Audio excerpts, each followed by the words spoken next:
Welcome to Bird Camp Radio, where the coveys rise from the high pines, marsh valleys, sagebrush seas, and the shelf rock ledges. Here at camp, the fire's always glowing, the dogs are never far, and the stories of birds, wild places, and the upland life are just beginning. This is Bird Camp Radio.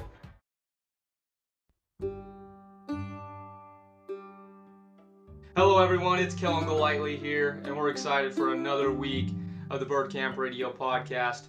This week we have New York Uplander Matthew Sudol for our episode, and we're excited to have him on today. A little bit earlier he sent in his bio, and we would like to read that to you guys before we get started. Matthew Sudol grew up immersed in upland hunting, following a family tradition that spans 3 generations. Introduced to grouse hunting by his father and grandfather, who knew the bird simply as partridge, Matthew learned early the value of covering ground, reading cover, and respecting the bird and the dog. Those formative years cemented a lifelong passion for grouse, woodcock, and bird dogs. While studying wildlife management in college, Matthew spent countless hours hunting state lands, family farms, and private properties, often creating long loops through classic grouse cover. His academic work provided hands-on experience trapping, aging, sexing, banding, and radio tracking grouse, giving him a deep understanding of their behavior and habitat needs. After graduation, Matthew worked as a wildlife biologist for the New York City Department of Environmental Protection, focusing on endangered and invasive species management within the Catskills watershed.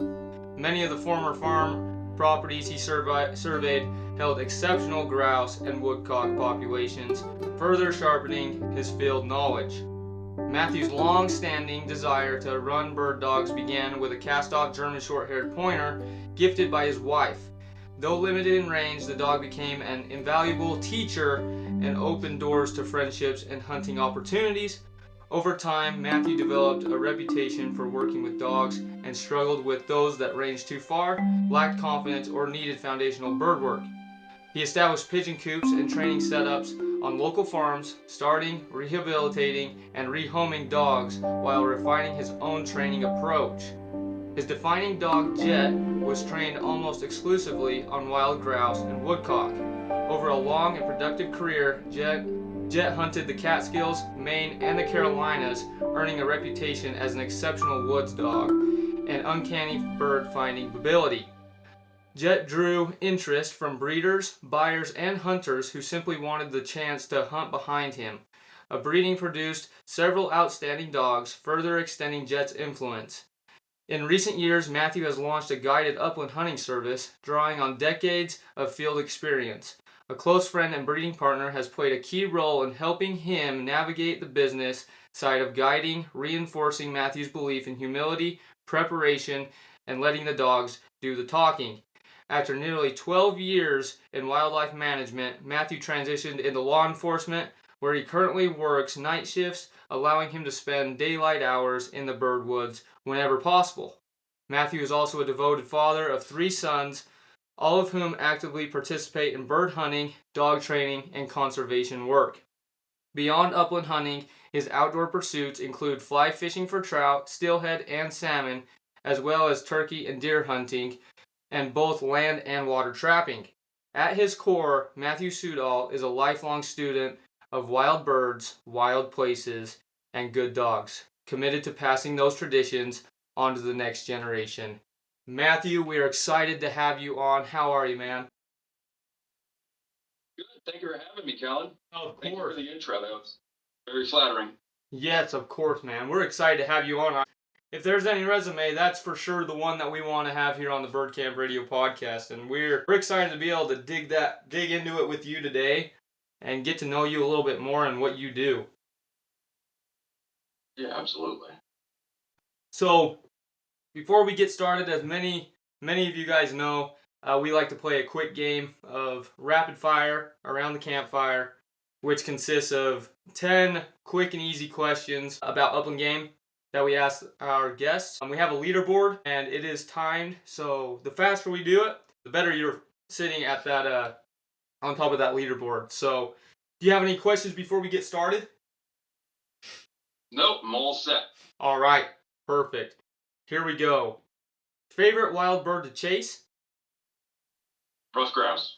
Most challenging bird? Rough grouse. Favorite dog breed? English pointer. Best bird for eating? Rough grouse. Go-to field snack? Pretzels. Dream hunting destination? Utah. Favorite month to hunt? October. Game bag or vest? Eddie Bauer. Solo hunt or with a group? With a group. Lead or steel shot? Lead. All right, that's it. Nice job, man.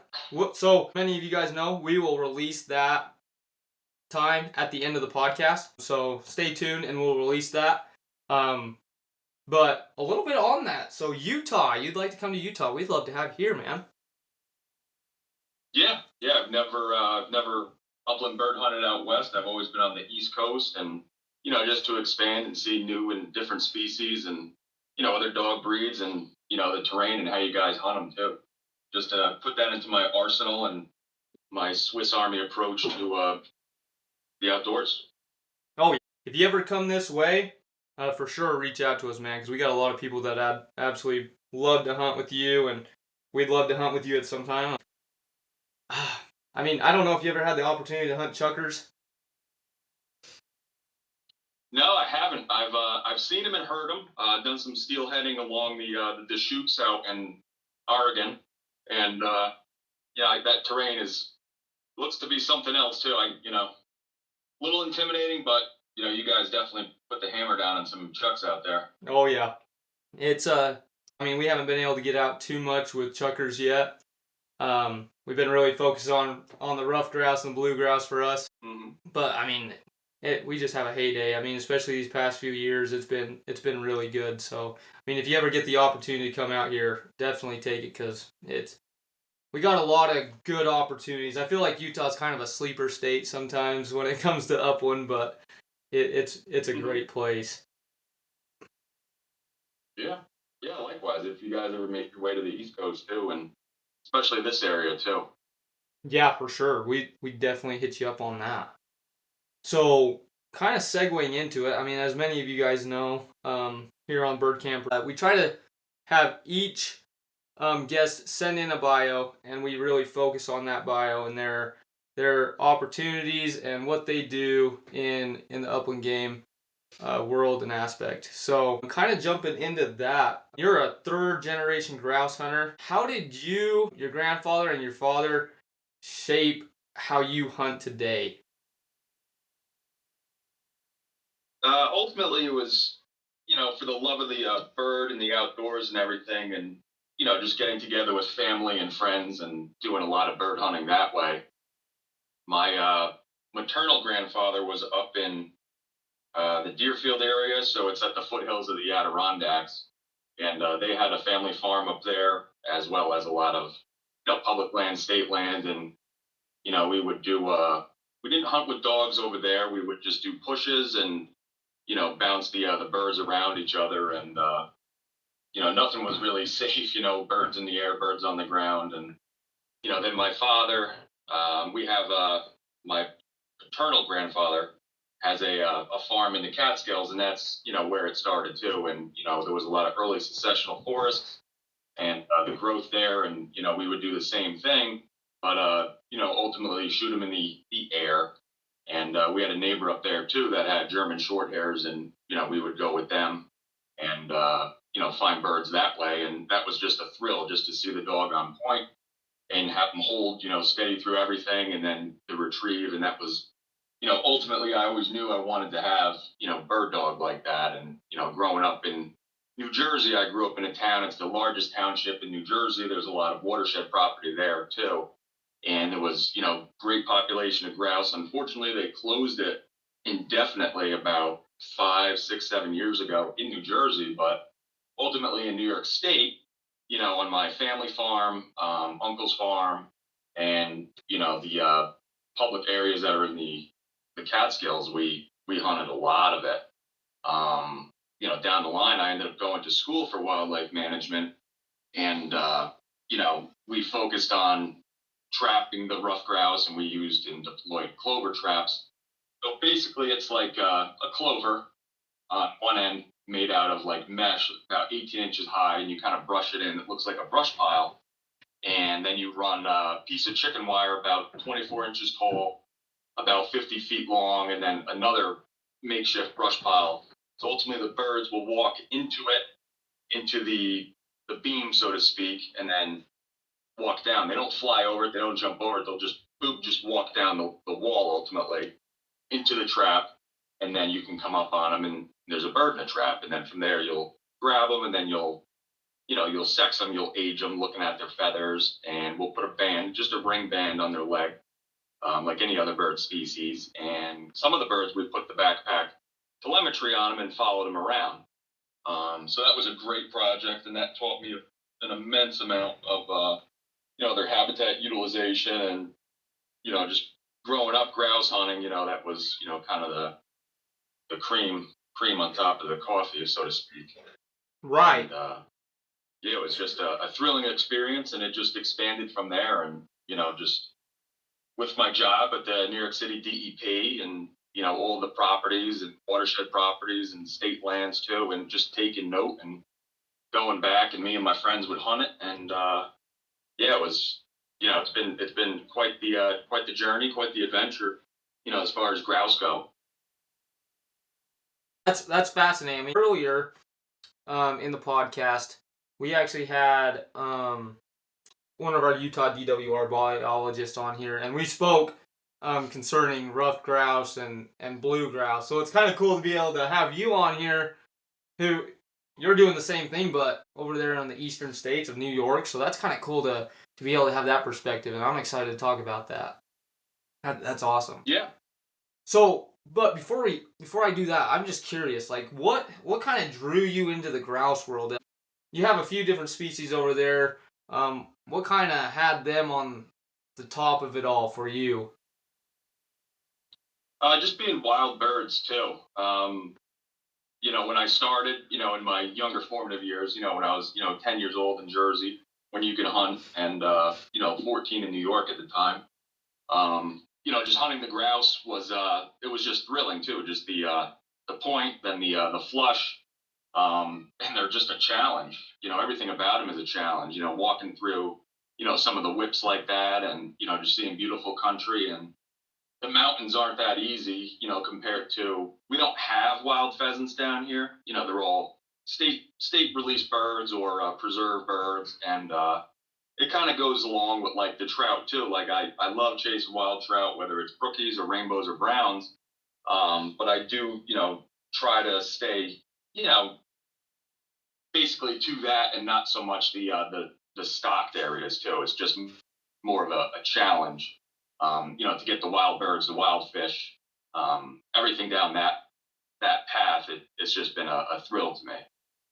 I completely agree with that. We're kind of in that same situation here in Utah. I mean, we do have a little bit of a wild pheasant population, but at least where we're at, the majority of the birds that we're hunting when it comes to pheasants, they've been state pen raised birds that they release. And I mean, it's fun, but there's like you said, there's something about being able to hunt those wild birds and in wild places. For us, definitely those rough grouse, and I mean the blue grouse being native to here in Utah, really make it even more fun for us being able to hunt a native bird. Um, to the state really means Yeah. a lot. So I really appreciate that aspect of it. So that's really cool that you got that over there in New York. Oh yeah, yeah. And we do have a good population in the Adirondacks, the Finger Lake area, as well as the Catskills too. And there's still a great population. And then you get your milk run of spots. Kind of how I learned when we were younger. And you could line up 10, 12, you know dozen and a half spots. And they range from 5 minutes to an hour. To get through them, and then I'll cover scout in the summer and run the dogs and everything, get them on birds starting in August when we're allowed to run on wild birds again, and then you kind of take inventory of the brood size that's there, and what's void of birds and what has a lot of birds, and then you could just line them up and have outstanding days in the fall and early winter. Right. Kind of going off of that, I mean, it's cool that you're able to, of course, being a biologist, you get to see a different perspective than what a lot of us hunters. You get the hunting aspect and on your biologist aspect as well. With that, do you feel like that, like, what do you think that's taught you that maybe other hunters don't get as much with the birds? Yeah, I think the recognizing the habitat, just working in the industry and being in the field and everything, you kind of get like a sixth sense, like an innate ability just to visualize, and you look at a piece of property, it's like that holds birds. Like when we go to Maine and New Hampshire and those areas for the rough grouse, just you get on these huge timber cuts and these logging roads, and you've never been there before, but you could just pick it out and be like, we're gonna hit this, and there's probably gonna be birds there. And sure enough, most of the time, like you're flushing birds there. And some of the other areas, in the more suitable upland, it doesn't really hold the birds that that you're kind of visualizing as far as your academics that you picked up in your home covers, and then you can translate that into destination pieces too. Right. No, that's a really cool perspective. Do you think there's any like misconceptions that hunters have about grouse behavior? I mean, just from being a biologist. There is, like grouse are where you find them. I flushed them on the edge of cornfields and grass fields like that, coming out of swamps as well. And there's times that they're in the trees, but for the most part, like you kind of stick to that idealistic looking cover. In the Northeast over here, we got these stereotypical rock walls and old apple orchards, and there's dogwood coming up and hawthorn. But then there's also the white pines and the cedars and stuff like that too. But just looking at the stem density, the canopy height, and if there's older growth in there, like if you have bigger hardwoods and stuff, like probably not going to hold the birds. But those younger early successional forests, from all the logging operations, are definitely going to hold them. And that's, in our area, the state still does logging, and those big monocultures of, Norway spruce and red pines, like they're kind of cutting those down. And then you're going to have all of your early successional forest species coming up, like your alders and, aspens, dogwoods, hawthorns. And, from there you get your white pines and cedars too. And that seems to hold the birds. It's got a lot of everything that they need, those wet areas for, rearing the chicks, and, those old logs that come down, that's drumming logs. And then once you start having the aspen, like those 40, 50-year-old aspen clone groves, that's a primary winter food source for them, as well as, the birches and the beech. Although a lot of our beech in this area get that beech nexia disease, where there's I forget what it is right now off the top of my head, but it's an insect, and it basically pierces into the phloem, and ultimately it just stresses the tree out, and then the beech trees, the American beech trees, die. But those catkins and the nuts too are, that's a critical food source for them. But grouse, they find a way, and they're still persevering through it all. Oh, that's fascinating. I've been to New York City. I've never been outside of anything else. So, I mean, I feel like a lot of the time, people, when they think of New York, have like the mainstream, like just New York, right? Just I don't know, the the city itself. I never really had the opportunity to, while I was there, to expand out. So it's really interesting to be able to hear like more of like the woodsmanship part of it, because I didn't even know what kind of plantation you guys had over there, or the habitat. So that's really kind of cool to hear what you have to say about that. Yeah, we have a lot of those old farms, like in the forests and stuff. But also on top of the mountains in the Catskills, we have a lot of mountains that are bigger than 3,500 feet.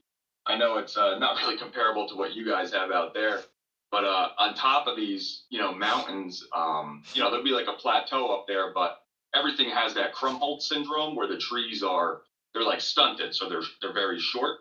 But you'll have your mountain ash up there. There's a lot of like rubus species, blackberries, raspberries, things like that. There's beech trees, birch trees, and everything is short. But on top of these mountains, there's actually a very good population of grouse up on top there. And it's a lot of them are like a 4 mile hike to get to the top. Some of them are fairly steep where it's going 1,500, 1,700 feet, over 3-4 miles. But once you get up there, there's birds up there, on top of the other public ground where, it's maybe not as steep and, where there was old farms and they're still doing active timber. So, there's these different biomes that you can explore, within the Catskills, and it's all, within 2.5 hours from New York City. So, just the destinations there. And if you're a grouse hunter, like that's an amazing day trip, to get out with your dog or even without a dog, people. And it's super exciting too, just to be able to do that in such close proximity to New York City. Right. Yeah. That's amazing. So I'm just curious. So the Catskill region, how big is that? Would you say? The Catskill region, so probably most south of 90, west of 87, and then east of 81. So there's like, and then down to 17. You got that. It's basically all of southeast New York. The Catskill Park is, it's a little bit smaller than that, but that whole region is, that's primarily where I operate, is out of that area. Mm-hmm. Okay. You're roughly 3,500 feet. You're saying like that, man. Honestly, coming from Utah, that sounds really nice. I mean, if I could get into birds at that kind of level, I'd be completely good with that. Yeah. Because at least where we're at, typically, just kind of guesstimating here, we're usually 7,000 to 9,000 feet in elevation, roughly, finding birds. And I mean, especially this time of year, it's very difficult. Just because I mean, do rough grouse reverse migrate like the blue grouse do? Do you know that? If so? Not to my knowledge, like they definitely move around to where their resources are, Mm-hmm. and this time of year we'll start finding them more like along the creeks and wherever the dogwood's popping up and the aspens and stuff like that. Those thicker cutovers. But yeah, again, like they are kind of where you find them. Like they're still up on top of the mountains and in some of those other areas they move around. Uh-huh. But a lot of our covers they don't get devoid of grouse. So there's not really much of a migration as probably you guys are familiar with. That I can't imagine the snows that you get 7,500, 9,000 feet, and how long that persists for throughout the season. Yeah. Yeah, that's the fun thing. Early on in our season, you can find them at those lower elevations. Uh, our season's just about to wrap up. Actually, tomorrow. Tomorrow's the last day. For both blue and roughs. But at this point in the season, it becomes really difficult because I mean they just keep on raising in that elevation. So I mean you're putting in the miles to get into them. You can still find them at those lower elevations here and there, but it's far in between. Yeah, the biggest limiting factor here is the snow depth. It's just how deep you want to trudge through, and we don't have the mountains like you guys have, but if you're going up 12, 1,500 feet over a couple miles, like there are some steep areas, and it definitely wears the hunter down, wears the dogs down. It's not so fun the later you get in the season with the snow depth. Right, right. flush and wild, and out of trees too. And that's then you might want to call it quits, and kind of give them a break too. And if we get the January thaw and there's less snow on the ground or no snow, and they're still feeding on the ground, like yeah, you get some awesome points, and that's when you get the bunches of them will come up, small coveys like that, 3 4 birds, and delayed flushes, and you're getting doubles and true doubles too. And yeah, it's exciting sometimes. Yeah, I mean, we don't get that. Well, at least I haven't really gotten into that crazy. So you were talking about earlier, I mean, with the logging and the old farms. Um, your state's an active logging state, right? Is what you're saying? Yeah, in state land, there's still logging on it in the New York State properties, and then you have New York City properties where, they have loggers and foresters that manage it, not for rough grouse, so to speak, but they're managing it as far as silviculture too, Okay. to be able to log those, and the city is still buying up a lot of the farms that are in these high profile areas. So if there's a creek or a tertiary stream going through the property, just because it's New York City's drinking water, it keeps 9 million people hydrated. So they're trying to protect all of that. So they're buying up these farms, and most of them they allow you to hunt too. There's some that there's no hunting allowed, and there's these different easements, but quite a bit of it, if not most of it, is permissible to hunt it. Well, that's good news. I was just curious on how logging kind of affected things, but that's really cool. Kind of segueing from there, getting into the dogs. I mean, your first dog was a cast off field trial dog. What did that teach you getting into it? I'm just curious. Yeah, my wife, she had a friend and everything, and a friend of a friend, and this man had field trial pointers. He also had field trial horses, and he said he has a field trial dog that he was just giving away. So I said, all right, we'll go and take a look at it. And I grew up hunting behind the short hairs, and I got there, and there was he was smaller, but he was just a muscled up, because he roded them constantly, keeping them in shape. And he was a derby dog, so he was about 2 at the time, a little less than 2. And he was just tied to the bumper of his camper. I'm like, well, that's not a short hair. And we ended up taking him, and he was a kennel dog, but he was fantastic in the house, fantastic with the one little boy we had at the time. He was, still a baby. Yeah, and I hunted him, and he was good, and that just segued into the bird dog world, and I ended up getting the pigeons and Johnny House birds, and just kind of putting the polish on them, and then just my love was rough grouse and woodcock, and just being in the woods, and just having them on those species, it just made them a fantastic bird dog. And me and my friends, we hunted them all over the Catskills, and a lot of the covers that we went to school and hunted them on those around the college, and all the family farms that we had too. And then once I had the city job, all those pieces of property, just seeing birds on logging roads, seeing birds, in the woods when we were doing surveys, and just going back there and hunting them. And yeah, it's been amazing, to have those opportunities too. No, that's awesome. Oh yeah. I'm curious. What are the Johnny houses? I've never heard of that. Johnny House, it's like a 4 foot wide, 4 foot long, 8 foot high coop, and it kind of looks like an outhouse. Okay. And there's a funnel for the quail. There's a funnel at the bottom, and you keep 18, 20 birds in there, and then there's a trap door in the top, and they all flush out the top. You keep a couple birds back, close it up, and the birds that are inside the coop will whistle and they recall. And the other birds, you can work on them and everything, run on them, fire the blank, and they'll recall, and they go through this funnel, and they're in the house. And a couple hours later, or the next day. Oh, okay, that's cool.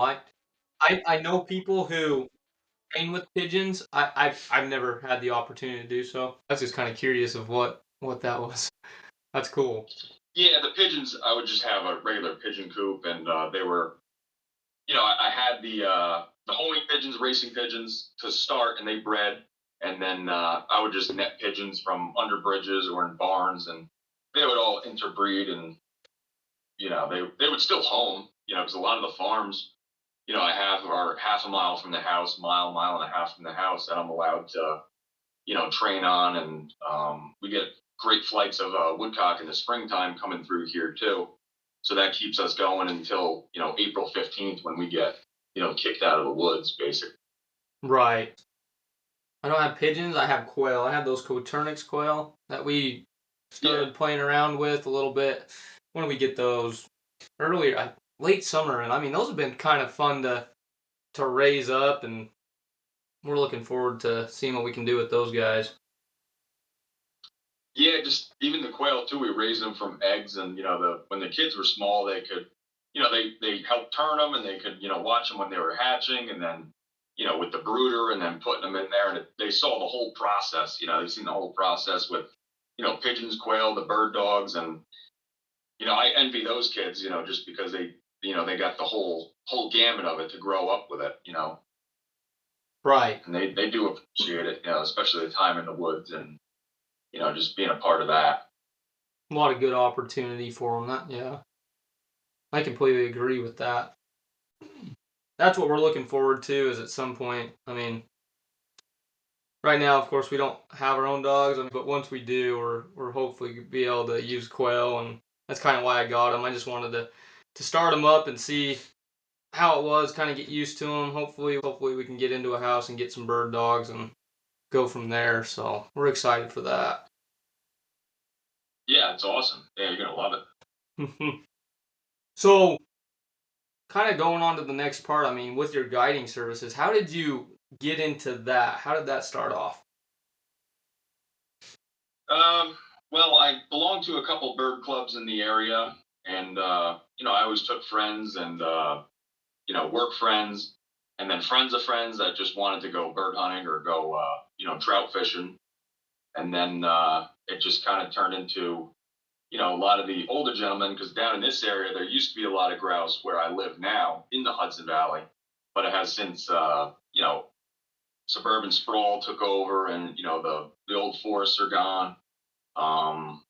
So these guys remember, grouse hunting, and they always want to do it again. So, I would end up taking them out. And, then that just transmitted into, other people wanting to go and, seeing the dogs work and stuff. And, on some of the trips too. And a lot of people just wanted to, see the dogs work, just a grouse dog like that too. Because everyone was used to pheasant dogs, and the pheasants, they play their own games where they run a lot, and they don't flush when the dog roads in on them.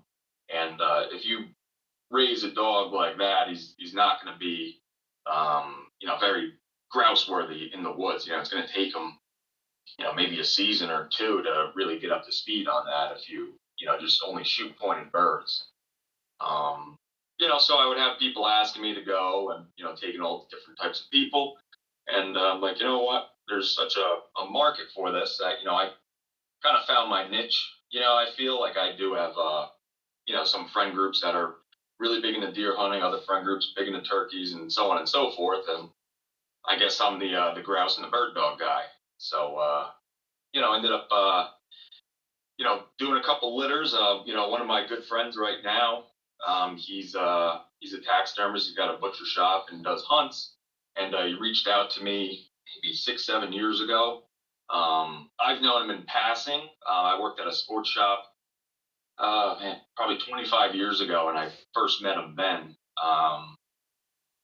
But yeah, so we got together, did a litter, and these pups turned out outstanding. And then just friends of friends just wanted more pups and to go bird hunting. And then I talked to him one day about starting a business, and he's just gave me all the confidence that I kind of needed to hear, and it's been out of the gate since then. No, that's cool, man. Especially where you guys are at, I could definitely see more of like the deer hunting kind of thing. So it's kind of cool that you've been able to get into that niche of it, because upland Upland, at least where we're at, um, it's a smaller community. I feel like kind of all the way around. Where I'm at, a lot of waterfowlers, tons of waterfowlers. We live in a good place where we have a good migratory bird refuge. So I grew up doing a little bit of that as well. Um, but I feel like it's such a cool little niche, and like the world is so small in upland game that like everybody knows everybody. I kind of noticed that like wherever we go, Oh it's yeah. like, man, this person knows this person, and they've hunted with this person. It's kind of cool that way to be able to have that. So that's good for you, man. Yeah, you run into the similar people like that too, and I think the big thing was just because I've always been fully immersed in the grouse and the woodcock. That's like my number one quarry to hunt. So I was pretty successful at it, and people just seek you out, because if you go out on your own and you hunt 3 weekends and you flush one bird, and meanwhile like we'll have a tailgate full of dead birds. right. It kind of does its own marketing for you, like, but it's just it's a numbers thing, it starts in August, September when you're cover scouting and tuning up the bird, taking videos and pictures of birds on and dogs on grouse points and firing the blank gun and stuff, and then when you go out there in hunting season and you hit those dozen 15 spots, and I'm not going to throw numbers out, but you could definitely put up numbers between both species, and it rivals anything in the Northeast. But it's just without that knowledge and that preseason scouting and everything else, you kind of struggle. But it definitely comes. If you stay in the game, like you'll definitely succeed. Right. If listeners, I know we've had previous guides on here, and I've had a few listeners reach out wanting to know their guiding services and how to reach out to them. How can we reach out to you if anybody wants to hunt with you?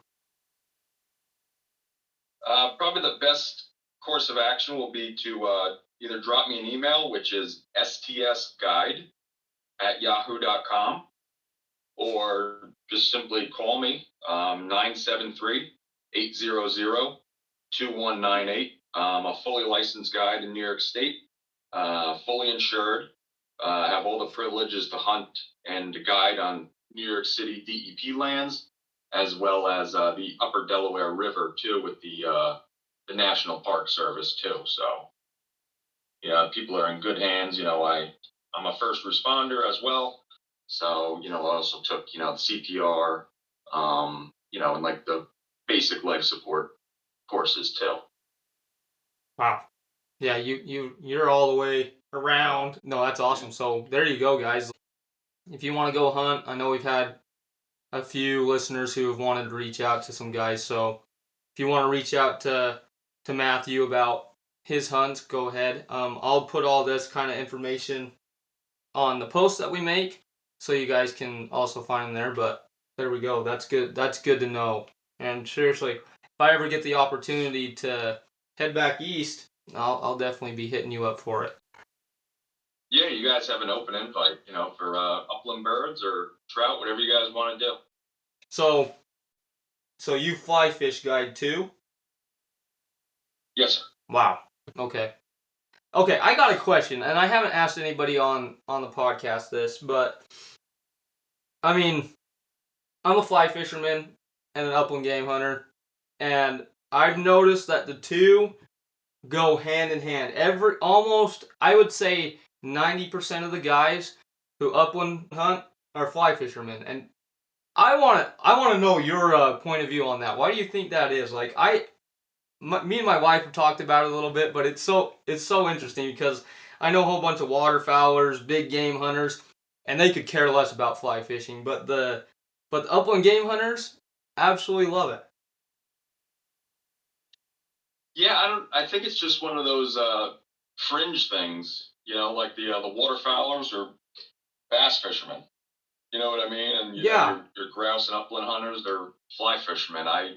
Why it goes hand in hand, I don't know. As far as fly fishing, I do use a lot of the furs and the feathers that we do get from the uplands. Whether it's grouse and the woodcock.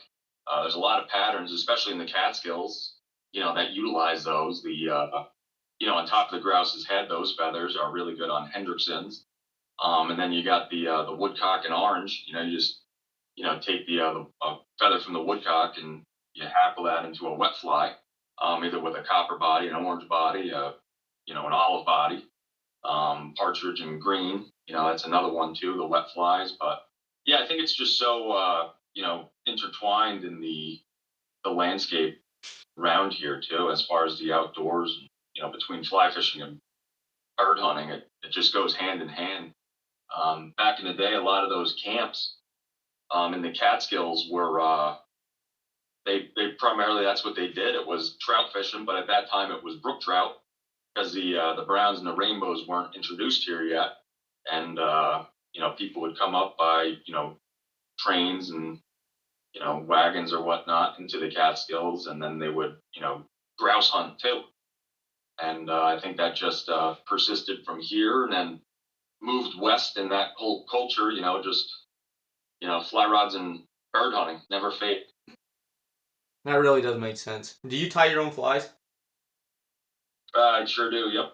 Okay. I have all the equipment to do so, but I just haven't done it yet. I mean, I got it like last Christmas to give me something to do during the wintertime. I just haven't pulled it out yet to do it. I don't know why. I'm a perfectionist, so I feel like it's something that's gonna be a little difficult for me, but definitely worth the time, I'd say. Yeah, that's the cool thing too. Like, you put all the time into the fly, and it looks great, looks immaculate, perfect, and won't catch anything, for a little bit. But once you get like one or two fish, and that kind of rips it up a little bit, gets it buggy looking, man, that thing it looks horrible in hand, but the fish love it just because all those filaments and fibers and hairs are going every which way, so it looks like legs in a struggling nymph, basically. And the fish just find it irresistible. So, you can take like an old, like a 22 scrub, the copper brush, cleaning brush, or something like that, and just go over it. They make tools primarily for that, but most hunters have an old cleaning kit kicking around in either a 17 or a 22 caliber cleaning jag, and you could rip up your flies before they go in your box, and make some anything buggy like that. The buggier, the better. There we go. That's good advice. I'm gonna have to get it out and just do it.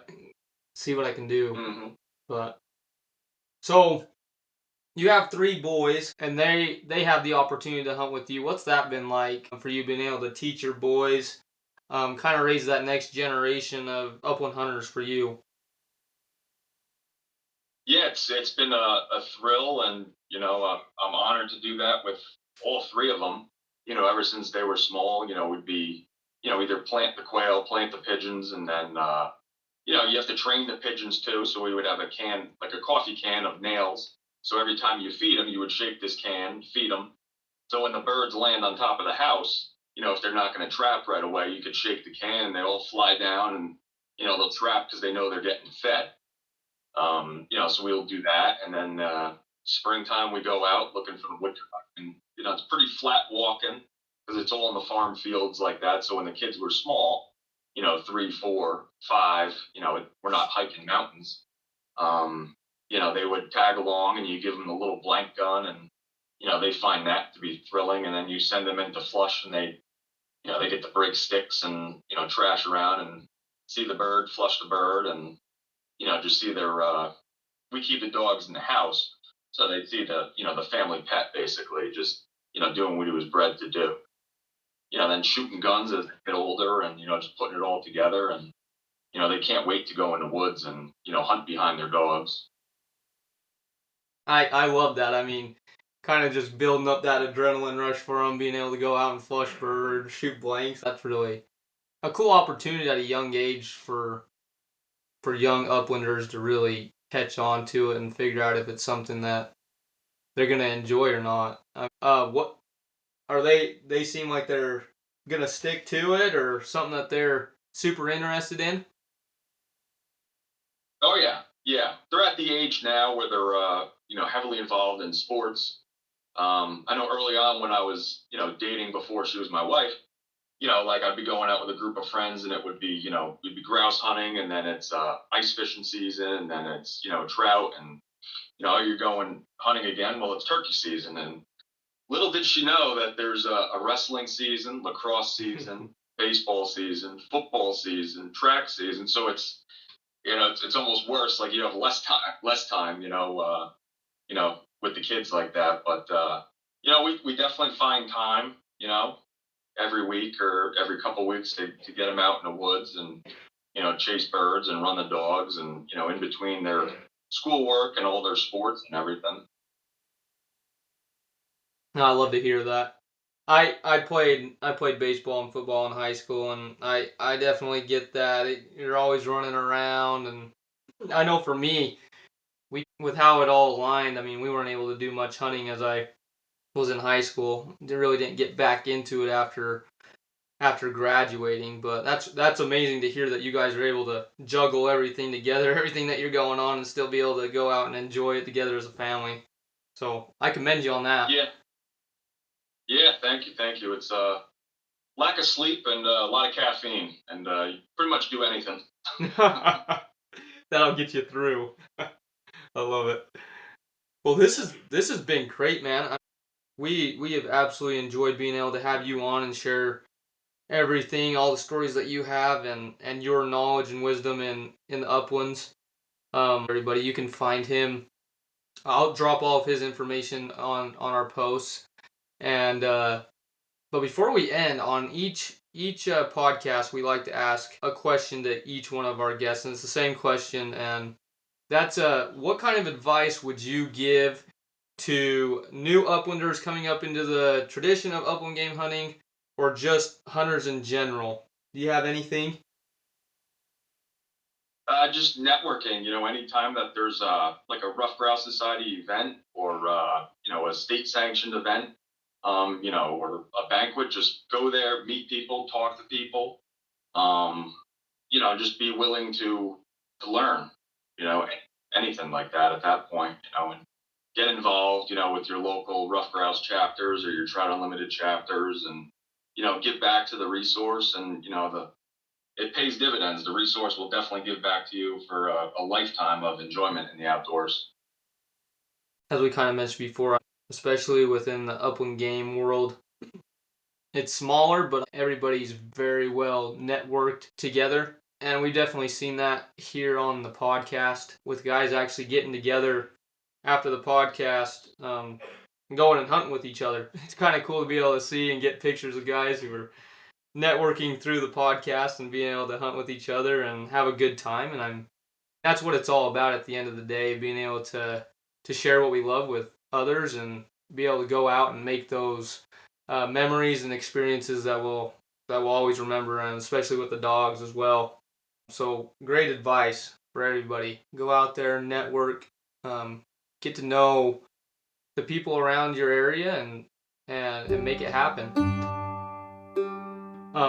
Yeah, there's awesome guys and gals in the area, make great friends, and, see terrific dogs, and, just go in other places too. I got one last question, and I asked this as well to the guests, is do you have any hunts that are coming up for you that you're looking forward to? Being a guide, I mean, what do you have? We're going to close out the grouse season, so there's no snow in the forecast, and, hoping to make it to the middle of January. Got a couple trips on the books, and, I hope we don't get the snows, because I really want to get these guys on some birds. We look forward to being able to see pictures, send pictures to us. We love being able to stay interconnected and see what everybody's doing out there on their hunts. Before we end, Matthew, can you just one last time tell the listeners where they can find you and your guiding services? Sure. So on Instagram, it's Streams to Summit Guide. In addition to, you can email me at stsguide@yahoo.com, or just give me a phone call or a text in area code 973-800-2198. And My name's Matthew Sudol, and I own Streams to Summit guide service for upland birds, ground fishing, and hiking. There we go. There you go, everybody. Reach out to him if you're going to be that way. If you have any questions, give him a call, or you know where you can find me, and I can get you connected with him. But Matthew, we appreciate your time and willingness to come on and share your story here on the podcast. We really appreciate your time and everything that you're doing. Thank you, man. Yeah, thank you so much. It was very fun and exciting. It was a thrill to be on here. Thank you. Again, everyone, for listening to the Bird Camp Radio podcast. Before you go, we need to release Matthew Sudol's time.